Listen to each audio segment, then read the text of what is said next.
Assalamualaikum warahmatullahi wabarakatuh. Perkenalkan, nama saya Fadilah Umar dari kelas 12 BDP 1.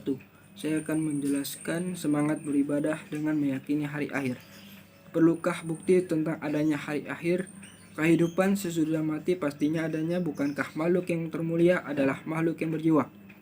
Bukankah yang termulia di antara mereka adalah yang memiliki kehendak dan kebebasan memilih? Kemudian yang termulia dari kelompok ini adalah yang mampu melihat jauh ke depan, serta mempertimbangkan dampak kehendak dan pilihan-pilihannya. Demikian logika kita, berkata. Dan dari sini pula jiwa manusia memulai pertanyaan-pertanyaan baru. Sudahkah manusia melihat dan merasakan akibat perbuatan-perbuatan yang mereka didasarkan oleh kehendak dan pilihan mereka itu? Sudahkah yang berbuat baik itu memetik buah perbuatannya? Sudahkah yang berbuat jahat menerima nista kejahatannya? Jelas tidak atau belum. Bahkan alangkah banyak manusia baik yang teraniaya. Dan sementara banyak pula orang-orang jahat yang menikmati gemerlap dunia. Karena itu demikian tegaknya keadilan, harus ada satu kehidupan baru ketika semua pihak akan memperoleh secara adil dan sempurna hasil-hasil perbuatannya yang didasarkan atas pilihan masing-masing. Untuk itu hanya orang-orang yang beriman kepada hari akhirlah yang akan mengisi kegiatan hidupnya di dunia dengan kegiatan yang baik dan bermanfaat, baik bagi dirinya maupun orang-orang, karena mereka percaya bahwa apa yang telah diperbuatnya akan diminta pertanggungjawaban oleh Allah Subhanahu wa Ta'ala di akhirat kelak. Banyak ayat Al-Quran yang menjelaskan hakikat di atas, antara lain yaitu surat Thaha ayat 15 yang artinya, sesungguhnya saat hari kiamat akan datang, aku dengan sengaja merahasiakan waktunya, agar setiap jiwa diberi balasan dan gagasan sesuai dari hasil usahanya. Ke surat Thaha, surat ke-20 ayat 15. Yang pertama, hari akhir menurut Al-Quran. Hari akhir atau hari kiamat menurut Al-Quran dapat dibagi menjadi dua, yaitu sebagai berikut. A. Kiamat sugro atau kiamat kecil. Kiamat sugro adalah peristiwa datangnya kematian bagi semua makhluk, termasuk manusia yang bersifat lokal dan individu. Firman Allah Subhanahu wa Ta'ala dalam surat Al-Imran, surat ketiga ayat 185 yang berbunyi, A'udzu billahi minasy syaithanir rajim. Bismillahirrahmanirrahim.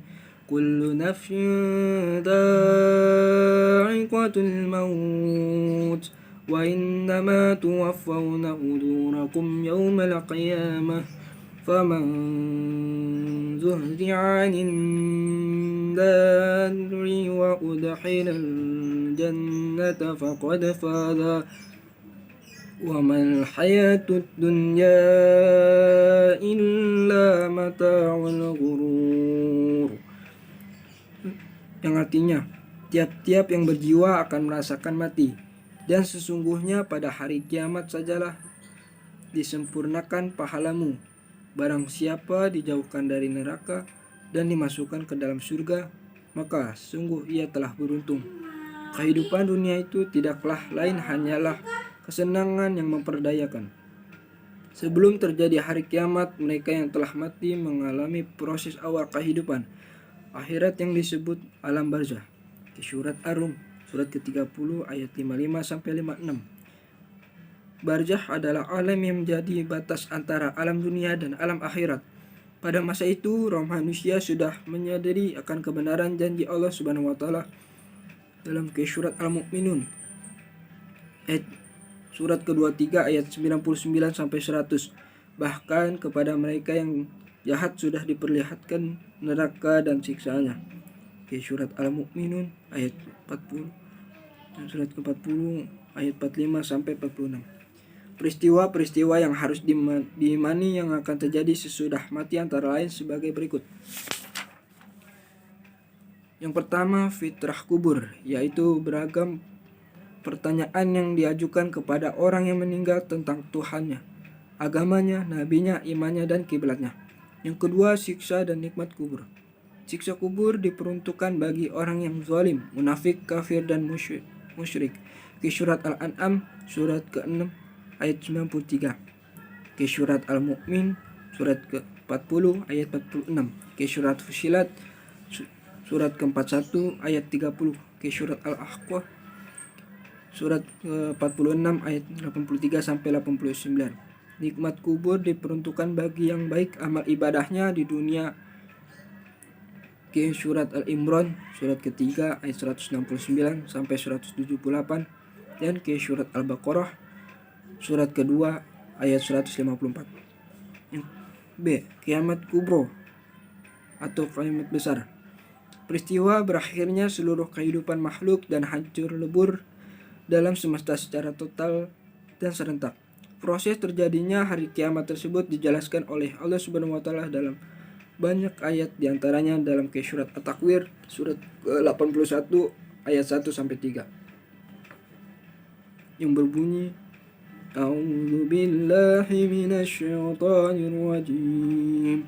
Bismillahirrahmanirrahim. Idza asy-syamsu kuwirat wa idzan nujumu qadarat wa idzal jibalu suyirat, yang artinya apabila matahari digulung-gulung, apabila bintang-bintang berjatuhan, dan apabila gunung-gunung dihancurkan. Dalam surat Al-Zalzalah surat ke-99 ayat 1 sampai 5 dijelaskan peristiwa terjadinya kiamat dimulai dengan datangnya gempa yang sangat dahsyat.